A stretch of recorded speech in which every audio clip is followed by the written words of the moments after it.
Kendrick Lamar is one of my favorite lyricists of all time, but that is by no means the most important thing about him as a creative person. But let me not get ahead of myself. This is Goat Lyrics, a series where I, Trixie the Golden Witch, professional overstander, dramatic overthinker, go over bars that stick out in my brain. I'm not talking about whole songs. I'm not even really talking about whole verses or even whole couplets. I'm talking about like individual bars that seriously stick out with me. And I'll talk about other bars in the process of breaking down individual bars. I'll even talk about other artists in the process of talking about, in this case, Kendrick Lamar and what this one bar from his song Reincarnated has to say about him as an artist. And there's so many bars in this song. Obviously, I could make a lot of videos about this song by itself, much less Kendrick's whole discography. But this one bar is important to me because I think it could change the way we talk about musicians, and especially about rap musicians, completely.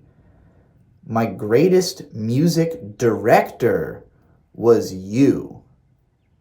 That's what God says to Kendrick Lamar through the medium of probably he's out for a run, and that's what he hears God's voice. And God told him that he fell out of heaven, but when he was in heaven, he had been the greatest music director. And in particular, God describes that through colors. And I won't even get into that next bar, getting into some synesthesia, Pharrell type shit. But this one bar, music director, like that phrase, why don't we use that? Why isn't that like common parlance? Because Kendrick's not a rapper. He's not just a rapper. You know, like he is a rapper, obviously. But that's not even why we care about him at all. Like, if you love rap and you've heard rappers who just rap really well as Kendrick, who can freestyle as well as he can, there's not a ton of them. I'm not saying that he's like a commonplace level of rapper or anything. He's obviously one of the greatest of all time. But there are other greatest of all time rappers. Kendrick is better than almost any other rapper at music direction. Who's a better music director than Kendrick? Arguably Kanye West, back before he stopped giving a fuck. But, you know, the orchestration of a rap song is more complicated than just rapping, assuming that you do more of it than just rapping. And there are rappers who you can tell that what they do is they show up to the studio and mumble some bars, and the producer tries to make that sound good. Playboi Carti would be a good example, right? Like, I'm not saying he's not writing anything down or giving any directives to anybody about how it should sound, but even like that song that him, Good Credit, like, there comes to be a point in the song where you start to hear reuses of the same take of certain bars to create the full structure of a song, where Cardi just hadn't performed enough for there to be a whole song's worth of material to his part. Whereas, you know, Kendrick's segment does feel very complete, but it's just his segment. He didn't direct the whole song. It's obvious. It's just obvious that it was not a song directed. I mean, besides that, it's in the credits that like these two guys did not direct the song. They are both performers on it.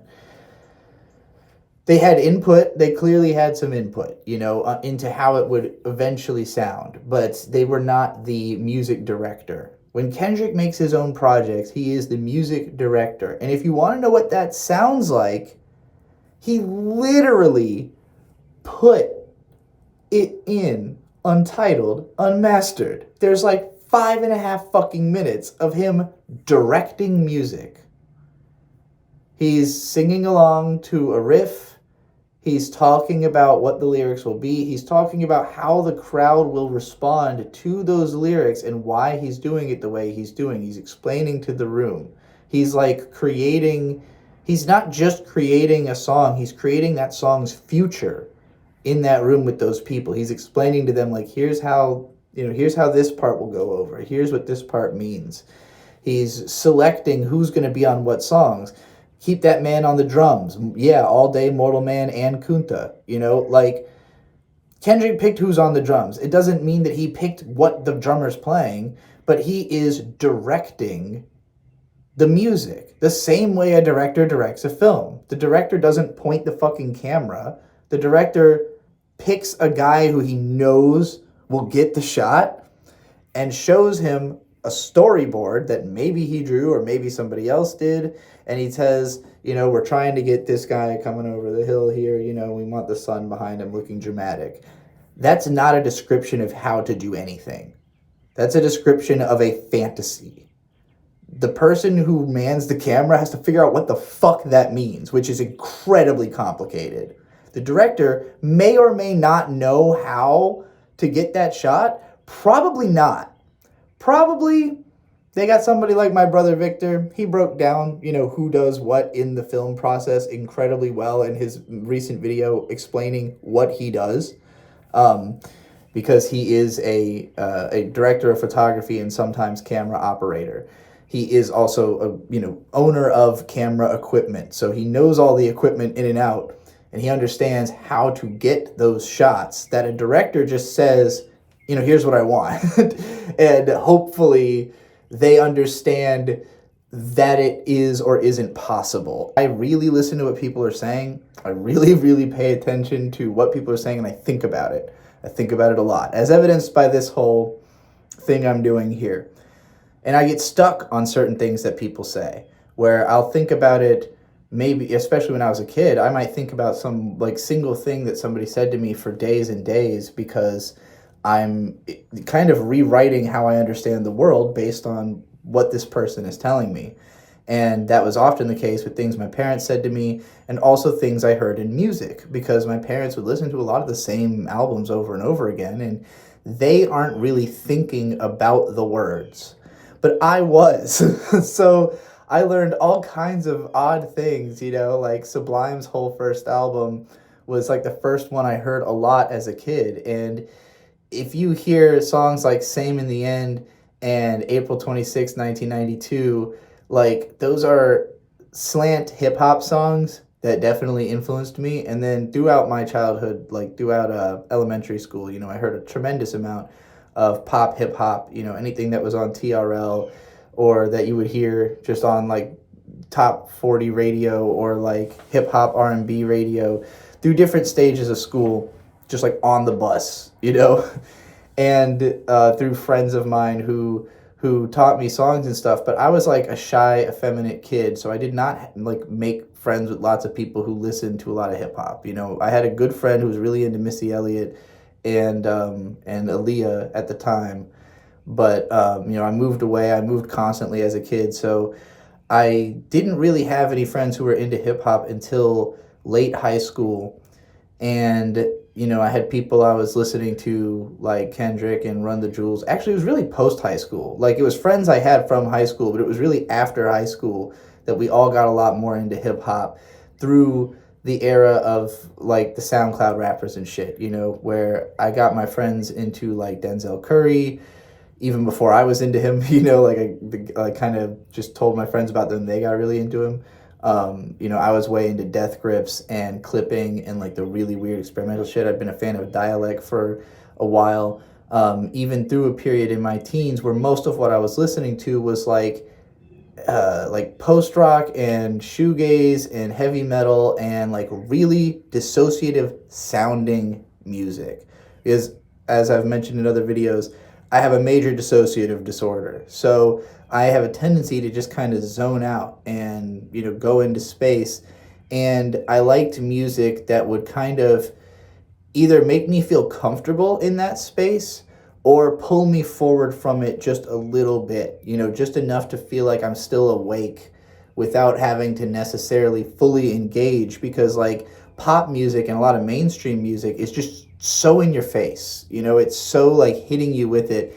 And if I don't relate to what they're saying, which I never did, you know, like any of the pop music, I'm just like, what are they talking about? I don't feel any of these things you're talking about. And so when I heard Kendrick for the first time, it was one of my friends who is a very at the time was a very depressed guy, just a very depressive type of a person. And I only knew him to really listen to mostly rock music like Red Hot Chili Peppers, but I knew he was also a Pusha T fan. Pusha T being from Virginia Beach, where we were all at the time, and mostly where I grew up. And he posted "Bitch Don't Kill My Vibe" on Facebook. And I just, out of curiosity to what my friend is listening to, clicked on it, and I was like, what is this? This is different, you know? Because it was like these trippy alien voices. It didn't even register all the way as rap to me because there's so many gaps. The way he's, you know, you to me is painless. You don't know what pain is. How can I paint this picture? And the colorblind is hang it with you. And then he would do rapping for a bit and then kind of disappear again. And like in my head, rapping is Eminem and, you know, Ludacris, and like, I guess what he was doing was closer to Missy Elliott, but that was over dance music. This was over like a soulful, like just chilled out, almost Nujabes like beat. I think maybe that's what drew me into the beat, was that, you know, like the only kind of like lo-fi chilled out hip hop I really knew was Nujabes, you know, from being a Samurai Champloo fan, diving into his discography, listening to all the, you know, all the Nujabes albums like Modal Soul and Metaphorical Music and stuff. And so like when it came to stuff I listened to chill out, the only hip hop I think I really would go to would be that, and then like Gorillaz, you know, which is kind of, again, hip hop adjacent. They have hip hop songs. They certainly sound hip hop, and a lot of their fans are hip hop fans, but a lot of them are also like just Gorillaz fans who don't really go beyond that into the rest of hip hop. So Kendrick Lamar, you know, the fact that the song is called "Bitch Don't Kill My Vibe" like made it so clear what the intent was. Like, yeah, this is a chilled out vibe song. Please don't interrupt, you know, like don't say anything, don't do anything that's going to mess up the vibe here. And I listened to the song over and over and over again because I did not want to lose the vibe of it. You know, it just felt so good. It felt so warm and intimate. And when he says, "I can feel your energy from 2 planets away," it's simultaneously like a warning and almost like an insult. Like, you know, oh God, you're so intense. I can feel you from all the way over there. But it also is like a signal of how sensitive Kendrick is. You know, he's saying like, I am so sensitive that your energy is definitely going to reach me. So please be mindful of how you are using your energy. You know, your energy is definitely going to get here. I can feel it from 2 planets away, you know, so please don't kill my vibe. And, you know, my mom hates this song, and it's really funny to me because like, my reaction to her not liking the song is the song. Bitch Don't Kill My Vibe, you know, like, and it makes me appreciate why I needed that message in my life, because some people's energy you can feel from 9 planets away. And, you know, like, the way that the male and female voices melt into each other also was very meaningful to me. You know, this was pre-transition for me, but I was obsessed with particularly like the blurred line of masculinity and femininity and music that calls to that. Like at the time, my favorite band was Shinsei Kamate-chan, a Japanese band. Their music can only be described as manic depression pop, pop rock. And like, I would listen to their fucked up demos that they posted on YouTube that were just like sound like the lead singer has this like some kind of way of modifying his microphone so that when he sings into it, the voice will come out as both his voice and also like a whole spectrum of pitch, but mostly really high pitched feminine sounding voice. And at first, I had thought the band had multiple singers because how masculine versus feminine Noko sounds, it changes on different songs. Um, and a lot of the songs are literally about, like, I'm not sure if I want to be a man or a woman. And it seems like Noko settled on being a man. I'm not really sure. But like, um, but for me, I ended up fully transitioning, and like it definitely meant something to me at the time that there's like this moment where the male voice fully fades into the feminine one. Um, I walk out the door and I scream, "It's alive." My New Year's resolution is to stop all the pollution, talk too motherfucking much. I got my drink, I got my music. Yelling, "Bitch, don't kill my vibe." How did this become a "Bitch, don't kill my vibe" video instead of a video about my greatest music director was you? Because that song is not lyrically that impressive. I've highlighted a few lyrics that I really love from it. And I do think all the lyrics are good, but at the time, there were lyrics that bothered me.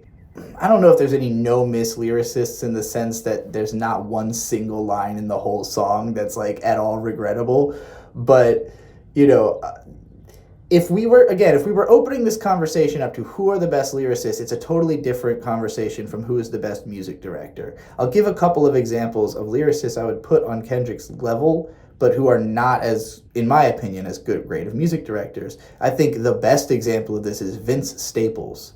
I think Vince Staples is a genius speaker, a genius writer. I think that I will do a video about his bar, "Don't Crash Out for the Set, Little Homie," from the song Little Homies. Life hard, better go harder, don't crash out. Vince Staples, I know first from his verse on Hive by Earl Sweatshirt, which is just nonstop killer bars for like a minute and a half. And that song sounds amazing as well. Vince Staples' albums always kind of feel like a mixed bag because he'll say interesting stuff here and there, but he does everything very thematic, and the themes don't always feel like they make the music interesting. Like he makes the theme really clear, but musically the song ends up suffering because it's like can't bear the weight of the theme. Like he just doesn't know how to communicate the theme through the sonics enough. He's leaning in really hard on like, okay, this song's about this, so I'm going to write all the lyrics about this and it's going to sound like that. And I do think he's gotten better at this, granted, because his new album is great. So I should pump the brakes on saying that Vince Staples is the perfect example of like a poor music director or whatever. No, not at all. His new album is fantastic, but this has been a problem. Jid is also an example of like the Forever Story is incredible, but before that, there was just something missing in like, yes, you can rap your fucking ass off, but why aren't the songs all the way there, the way they are with Kendrick, And somebody who I think is not quite as good of a rapper, although close, but just as good of a music director to me is Denzel Curry. And I think the reason that his fans are often people who are like more a fan of him than they are of rap, is because he's got a very particular way of directing his music that like people gravitate to that, or other artists who are similar to him more so than the rest of the sphere. And I guess everybody kind of has, genres and styles of again, music direction that we care about more than how good of a rapper are you, or even how good are your bars. It's like, what does it fucking sound like, And again, there are plenty of goated rappers who are just in the streets not able to make a good sounding song, Doesn't completely matter that Kendrick is an incredible rapper. It matters more that he's also an incredible music director, according to God, the greatest of all time.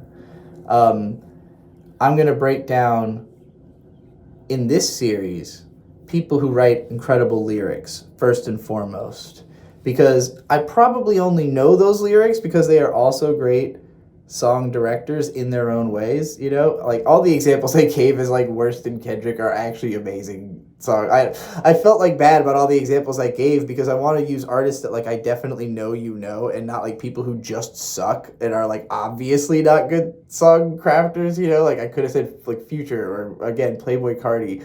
But, like, I'm trying to explain why Jid hasn't been at the level Kendrick's been at this whole time. You know, where, like, even though Jid has always been, like, that good of a rapper and that good of a lyricist, he's never been that good of a music director by comparison until now. You know, until the Forever Story, in Vince Staples' case, until Dark Times. You know, I think Schoolboy Q is a magnificent music director, always has been. Doechii, magnificent music director. I think that's maybe what Top Dog is looking for above your rapping skill is, can you direct an album? You know, can you make a movie out of music? All right. Let me know if there's any particular lyrics that you think I need to break down, especially from Kendrick. People love when I talk about Kendrick. I love talking about Kendrick, but I am far from, like, the best source for Kendrick Lamar content. I think that, you know, there's tons and tons and tons of YouTube content about hip hop, and most of it's about Kendrick Lamar. My favorite videos, besides, like, a lot of the mainstream creators, because if you take hip hop seriously at all on YouTube, you already follow, like, the Company Man, and you probably know about all the channels that he's put on. Casavelli is my current favorite hip-hop analysis channel that's, like, under 10K subs and totally unheard of. So if you're just going to follow one channel, follow Casavelli. His videos about Kendrick are fucking fantastic. His video about Doechii is my favorite Doechii documentary that's been made so far, above mine, above all the other ones I've seen. So, yeah, check out Casavelli if you haven't yet. That guy deserves to be way more popular than he is. And I will probably do my next one on that Vince Staples bar, since I set myself up for it and I have to make up for insulting him in this video. Okay, thanks for watching. I'm Trixie the Golden Witch. All my links are right there in that link. Where did I put the link? Somewhere around here there's a link to my stuff.